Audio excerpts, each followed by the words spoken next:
جو بچا وہ جڑتے جڑتے اپنے اوپر لگایا. تو میرے دوستوں بزرگوں، ہمارے مسلمان کی زندگی کا مقصد یہی ہے کہ ہم اللہ کے دین کے کلمے کو بلند کریں، اپنے ذات کو زندگی کو بنائے، اپنے گھر والوں کو بنائے. سب سے پہلا تقاضا اپنے ذات کا ہے. اللہ تعالیٰ نے حکم دیا، یا ایھا الذین آمنوا قوا انفسکم واہلیکم نارا وقودھا الناس والحجارہ. کہ ایمان والو، اپنے آپ کو، ایمان والوں سے تقاضا ہے کہ اپنے آپ کو، اپنے گھر والوں کو جہنم کی اس آگ سے بچاؤ جس کا ایندھن انسان اور پتھر ہونے والے ہیں. تو میرے دوستوں بزرگوں، اس عذاب سے بچنے کے لیے، دنیا کے عذاب و حالات سے بچنے کے لیے ایک ہی ایک راستہ ہے، وہ اللہ کے راستہ ہے. فرمایا کہ جو لوگ ایمان لائے، نیک عمل کرے، اپنا جان مال لے کر اللہ کے راستے کی ہجرت کیے، اللہ نے اعلان کر دیا ان کی مغفرت کا، ان کے لیے عزت کی روزی کا. فضیلت بتائی کہ جن لوگوں نے اللہ کے راستے میں خروج کیا، اللہ کے راستے میں نکلے، تو اللہ نے ان کے لیے، ان کے گھر والوں کے لیے مغفرت کا، عزت کی روزی کا اعلان کر دیا. تو ہم نہیں چاہتے بھائی ہماری مغفرت ہو جائے، ہمارے لیے عزت کی روزی ہو. آج دنیا والے ذلیل ہو کر کما رہے.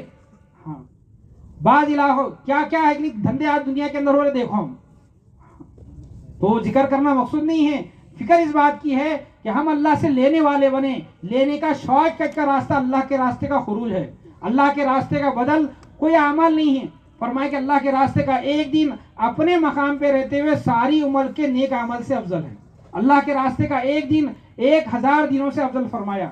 اللہ کے راستے میں تھوڑی دیر کا کھڑا ہو جانا دنیا اور معافیت سے بہتر فرمایا.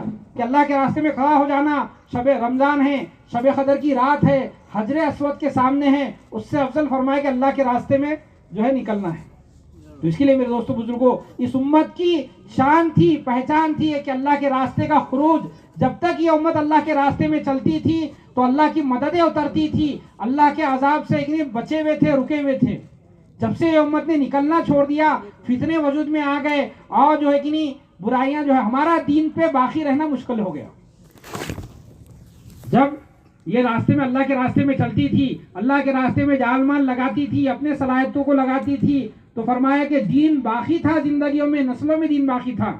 اور جب یہ کہ نہیں یہ امت نے اپنا جان مال اللہ کے راستے میں لگانا، نکلنا چھوڑ دی، تو فرمایا کہ دین بھی ان کے زندگیوں سے نکل رہا ہے. تو اس کے لیے میرے دوستوں بزرگوں، ہم سب نیت کریں، عزائم کریں، ہم توبہ کریں. ہم توبہ کریں پچھلے زندگی کے اوپر. یہ اجتماع اسی لیے ہے کہ ہم پچھلے زندگیوں سے توبہ کریں. اب نیت عزائم کریں، اے اللہ اب جو ہو گیا ہو گیا. یہ جو ہے اجتماع کوئی جلسہ، یہ جو ہے کہ میلہ نہیں ہے.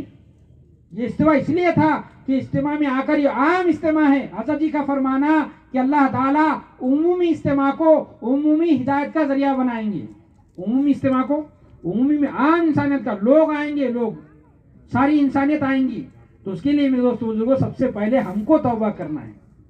توبہ اللہ کی طرف متوجہ ہونے کا نام ہے، زندگیوں کو پلٹنے کا نام ہے. ہم آئیں اپنے غفلتوں سے، اپنے جو ہے دنیا کی زندگی سے ہم توبہ کریں. اب نیت عزائم کریں کہ انشاءاللہ ہم اپنے زندگیوں کو رخ کو صحیح کریں گے. اپنے زندگی کا مقصد تن من دھن دھن کے ساتھ اللہ کے دین کے جو ہے مقصد بنا کر زندگی گزاریں گے، کریں گے انشاءاللہ. تو اس کے لیے عزائم کریں، نیتیں کریں انشاءاللہ کہ اپنے پاس